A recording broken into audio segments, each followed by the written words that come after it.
Hello! Thank you for joining us on the Comic Shop, where two guys, two very sexy nerds, talk about comics and all other things nerd-like.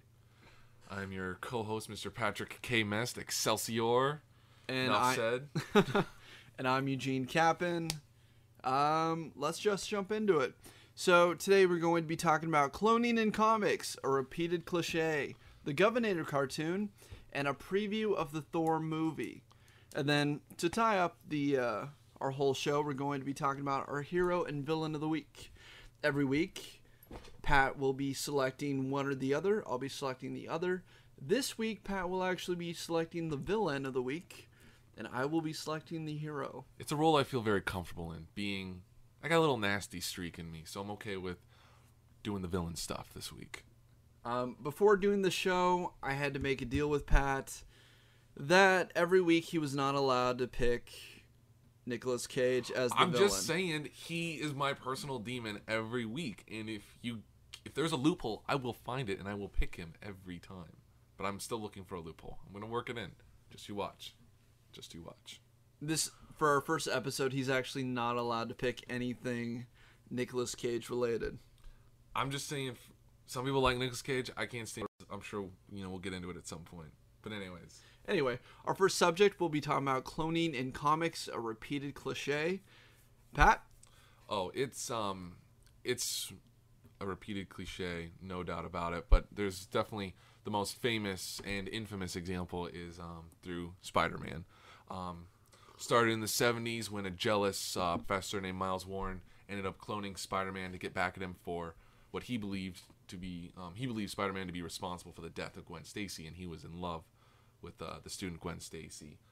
So he clones Spider-Man, and anyways, there ends up being a big battle between the two Spider-Mans and the Jackal. That's Miles Warren's villain personality. And anyways, there's a big explosion, and the Jackal is presumed dead. Spoiler alert, that was actually a clone of the Jackal. God, clones suck. And I hate clones. We all hate clones. And so anyways, the two Spider-Men wake up and it's like, okay, well, who's the real one? They're not really sure. They end up fighting it out. There's an explosion. And the one who survives believes himself to be the real Spider-Man, the real Peter Parker, because he determines he's original because he's still in love with Mary Jane Watson, and that didn't happen until after Professor Warren created the clone. So Spider-Man believes the clone to be dead, and turns out the clone survived, took up the name Ben Reilly, and returns to New York 5 years later. Wasn't that storyline only supposed to run for like a year? Yeah. And it just started making a lot of money, so they kept it up. See, that's why, like, stuff like cloning is so cliche, and, like, it was just a complete money maker. Batman had the Nightfall storyline going with Bane in the early 90s, and then they did the whole death of Superman, so DC was killing it. So Marvel was like, we need something just as cool, we need a comeback, big sales, make it happen, and a lot of ideas were kicked around, and the clone one started. It was supposed to be, like, really simple, like a year long, and it was so successful, the editor just kept saying, keep it going, keep it going, keep it going, and they kind of wrote themselves into some corners, and the ending of it was kind of sloppy to get out of it. I think Marvel just over-cloned everything. I'm pretty sure, like, Aunt May had a clone in that saga. Oh, yeah, and I mean, later on, Thor gets cloned. There was multiple, in the 2000s, but stay in the 90s, Spider-Man got cloned multiple times. There was the Gwen Stacy clone that the Miles Warren guy thought he could make love him, which is kind of depressing and sad. And that didn't work out because she still had feelings for Peter Parker. Maybe he should have just cloned her, but gave her less self-esteem. That's what usually works for me. I think if she was a robot, that could have worked. But I don't know. That's a whole tricky subject there. Changing personality and mindset in a clone. I don't know. Or, like, at least take away her memory. Give her somebody else's. God, I mean, if you could just take away the memory of women, that would be great. Am I right? Am I right? I think they have that. It's called a date rape drug known as roofies. Oh. Flories, groundies. That took a quick turn. Let's get off that before we get served with some papers. Anyway, our second subject of the day is the Govenator cartoon, starring Arnold Schwarzenegger. Pat and I just sat down just a few minutes ago and watched it for the first time, and Yeah. It's that I it's I watched it and I just did a wow. stop. Take a minute, reflect. I saw so many things in there. I saw Matrix ripoffs and Iron Man and that bike. That's from Tron. That's a light cycle. Yeah. I know it. I've seen that before. I'm sure most people are familiar with Tron. If you're not, look it up and then watch this Govenator trailer. That bike looks just freaking like it. They got the slow motion, lean back to avoid getting hit by something straight out of the Matrix, and then all the robots look like leftovers from an unmade Iron Man movie in the 90s. Yeah, that's what I was thinking. I love his glasses though. They're definitely like the Terminator glasses that he puts on, and then they just form into like Terminator futuristic, where like a mic somehow like light cycles down into his mouth, and he has like little kids running around who are apparently like super geniuses from MIT. I think it's a missed opportunity. I liked the simple glasses, like, more Terminator-esque. I didn't like the whole mouthpiece, and I don't like the little teen kids running around. It just reminds me of Robin. Can I blame this on Robin? You can blame it on Robin. Robin's influence for this. I don't like the kid's sidekick What helping about out. sidekicks in general? I don't like sidekicks. I'm just not a fan. But later on, they grow into like full-fledged superheroes. They need guidance. Yeah, they're just like awkward teen stars. It's like, oh, you're cute and young and helping out, and then it's like, oh, now you're just an awkward-looking 26-year-old. Like, no thanks, I'm done. Where they just mentally get screwed up. Exactly. They end up with like Michael Jackson issues. So that's never good. I'm not a fan. I see the Govenator. I see them airing one season on TV, and they'll have more episodes made, but they will not be released. They'll pop up on the DVD.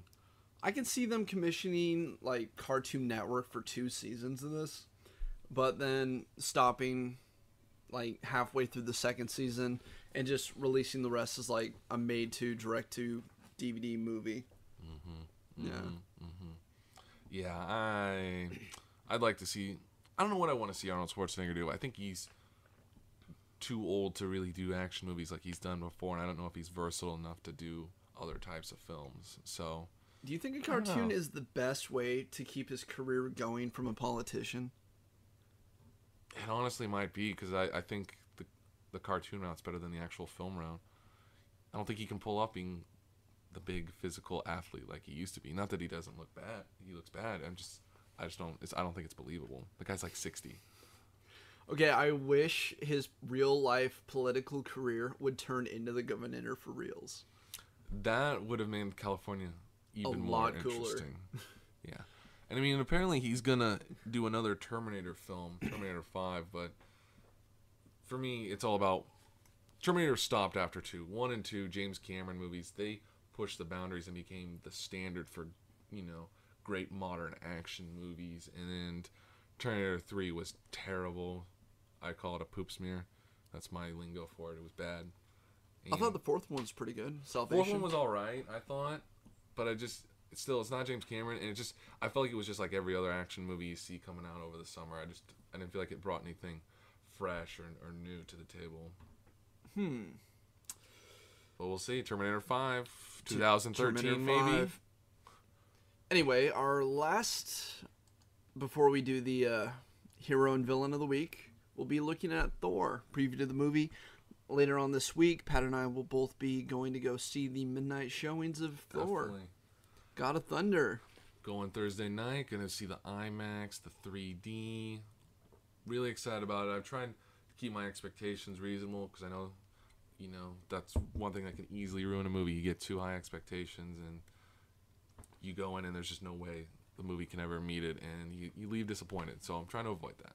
I'm going to kind of imagine this on par with the Incredible Hulk movie and the last 2 Iron Man movies, as far as that level of expectation. I think if it's anywhere in the ballpark of those 3, I'll be just fine. He's a tough character to do. He's the most fantastical of the characters, so I mean, you really got to try and, the theme, it seems like, in the Marvel Cinematic Universe is trying to humanize the characters, but still, keeping the spirit and tone of the character that, people have grown to love. embrace the source material, make it feel modern and real, but be careful because Thor could easily come off cheesy and ridiculous. So I walk that line, especially with bringing Asgard to life. Yeah, I mean, Rainbow Bridge. Yeah, it's not an easy character to do. I like the director they got. He's done a lot of Shakespeare adaptations, and when you really look at Thor, I mean, it's almost like Shakespeare for the Marvel universe. Some of those themes and that style. So I think he can pull it off. I think this is going to be a great movie. Again, if you don't know anything about the Thor movie, we will be having a bonus podcast specifically informing the audience about Thor. Definitely. So that we'll be releasing that right before the movie drops here in the U.S. Check it out and look for it. Real quick. What kind of Avengers tie-ins are you looking for? Probably just one or two little things, like a Nick Fury pop-up and maybe a brief cameo by someone else. I'm thinking Iron Man. I want Tony Stark to show up somewhere in that and be like, okay, we got some new technology from Asgard. I'm okay with that. I'd like to see a small thing either for the Avengers as a whole, or we're talking a little Captain America thing in there. It would be really cool. I'm guessing Nick Fury will show up like maybe once briefly during the film. Samuel. But actually, you know what? I think I'd rather just see him post credits. Let the movie speak for. I was actually watching the trailer and I noticed an Archer somewhere in there, in the I think trailer 2 I watched, and that's got to be Hawkeye, straight up. I sure hope so. I mean, Jeremy Renner going to be the Hawkeye. The Hawkeye. Little disappointed that they're not going to be having Pedro and Wanda in the cast. Magneto's kids. Yeah, I just don't. It's like they're not going to do Giant Man and Wasp. I think it'd be too hard to do. I think the way they're doing it is the most realistic and best way you can hope to do that on film. But in other news, they're talking about doing an Ant-Man. So Edgar Wright of Hot Fuzz and Shaun of the Dead has apparently had a script for Ant-Man for a while now. He wants to do it, so maybe they'll let him do it. I saw the big logo for it. Big red lettering. Yeah. That's what Hollywood's into. Big red letters. They love doing comic book adaptations right now. I'd be shocked if Ant-Man didn't get greenlit. All right. Anyway, the last thing for our show we're going to be talking about is our hero and villain of the week. Well, it's a superhero show, comic books. We got to talk about heroes and villains. I mean, what kind of show would we be if we didn't? I'm actually going to let you not go first this week. All right. This week I'm going to be saying my pick for hero is going to be Obama himself, the President of the United States. And let me tell you why. I was watching a state dinner where he comes out and he walks up to the podium. All the lights go off, 2 big screens flash up, a music video starts playing with the American flag, some cowboys, an eagle, then a giant explosion. And through this explosion, his birth certificate just jumps through and just grabs the audience, as his birth certificate is the most American thing. The big shocker would be if he, oh hey, I'm not American, haha, joke's on you guys. But, of course, he is, or else he never would have made it this far in the first place. Yeah, to think that a guy in this day and age could run and win the presidency without a legit birth certificate. I mean, I know our government can be incompetent, but they're not that incompetent. You know, it's, yeah. And that leads into my villain of the week is Donald Trump, for just this whole media parade he's been going on about he's sending people to Hawaii to find stuff about Obama is just BS. There's just no, so, but Obama got him back good at the White House Correspondents' Dinner. So thank you, Obama, for ripping Donald Trump a new one. Anyway, again, this has been Eugene and Pat Mest for The Comic Shop. Again, look for that podcast about Thor. We'll talk to you guys next week. Inside the system.